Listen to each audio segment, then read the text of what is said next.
Very butch fighting. This is the first piece of the kind of four-piece fight. The type of martial arts we're using in the Bourne films have been basically a background in Filipino Kali, with a little bit of Bruce Lee stuff tied in. It's a little bit different, it hasn't been photographed a whole lot. The executions are very fast and proven in combat. It basically takes care of your opponent as quickly as possible. So that's kind of the profile.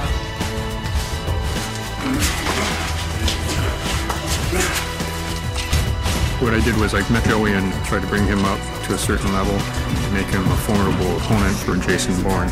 And working with him to have the fighting skill become second nature. We can get trap that real clean. Just like that. That way nothing looks choreographed and everybody looks like they're on top of their game, since they're supposed to be two of the top agents going toe-to-toe. I get a couple shots in here, right?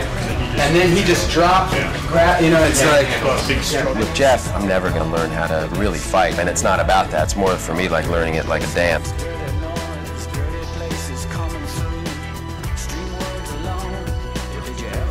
Why are they still after me? I don't know. We have a major action piece where Born comes up against another Treadstone agent, a character called Yarda, in Munich. It's a great scene because they are the last two Treadstone operatives, and it's an epic encounter, really. We set up right away that Born is extremely cautious with this guy. There's no way to outthink a guy who can kill you in a half a second if you give him an opening, so you have to be extraordinarily careful. What? Go out the back, I have another car.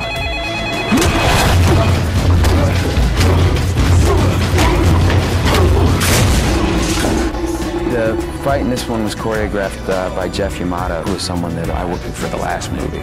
So he came over to choreograph some of the Kali stuff that's in the fight, you know, which goes by very fast because the way Paul wanted to shoot it, he wanted it to have that kind of rough, like almost like domestic violence type of scene between these two guys who are capable of killing each other very quickly. There's a particular style called Kali, Filipino Kali, which Matt was trained in from the previous film, and basically it's very efficient, fast moves to take your opponent out very quickly.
Hey, how you doing? Can I help you? You alone down here? Aaron? Hey, guys. You can't be down here. you have clearance for this though? Nobody's supposed to be down here. Well, I'm supposed to be down here. I'm Dr. Shearer. Yeah, we're in the middle of a sampling audit. It's not safe for you guys to be here. Out upstairs. Hey, don't touch that. Let's pack it up. Look, nobody touch anything. Just follow us. I'm not gonna sit here and argue with you. I'm gonna call your boss. We're gonna figure it out. Watch us. Hey, hold on a second.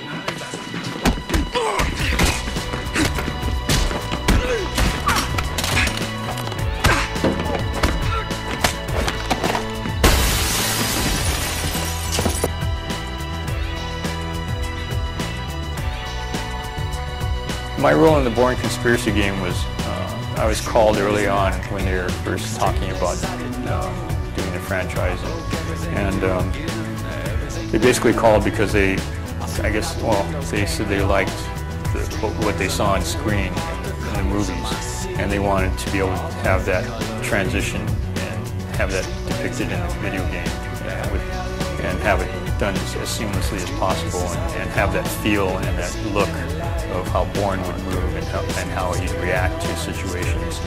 And so I talked to them early on in the conceptual stage, and got involved with them as far as, you know, making sure the quality was there. They were all very conscious of keeping the quality in the Bible of the character, true to the character, and making sure that he moved the same, he would react the same, his thought process would be the same, and letting the player get involved in that itself.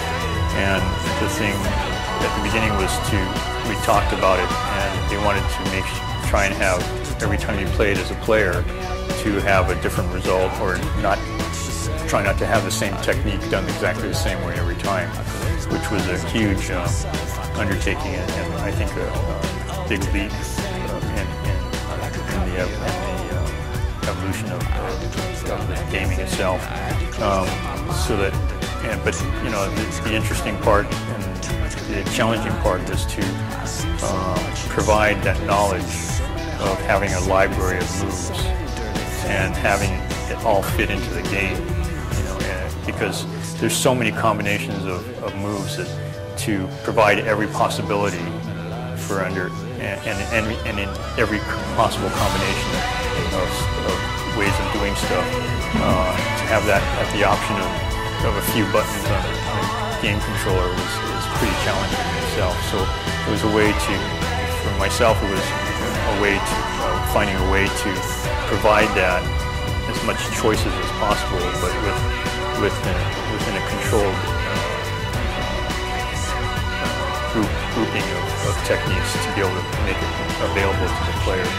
So we talked about basically, I looked at fighting, the martial arts system, or like would say, like providing a Gray's Anatomy of martial arts techniques, as like a pie. You know, basically you start from here at a base in the center, and you have single techniques, you know, like maybe jab, you know, double jab, a jab cross, and building combinations and moves from there. And each time you do that, it'll build exponentially to a larger circle. And all that information would not necessarily fit into, you know, a game. So, and also some of it may not be necessary also, because, you know, you may have more flashy moves and things like that, which are not Bourne's character. And just eliminating that as possibilities, but still, the pie is still, you know, I mean, the shape of the pie is still pretty big, so we'd start with, I'd pick a slice, basically like a slice of the pie, and you'd have something here, and then it would grow exponentially out this way rather than from here out to a big full circle, which would be endless. So that was the challenge I felt was for the programmers and the developers, is that, okay, they're concerned whether or not I would be able to provide enough information. My concern was there's not a problem of providing enough information, but how are you going to fit it into the game and let it be available to the players?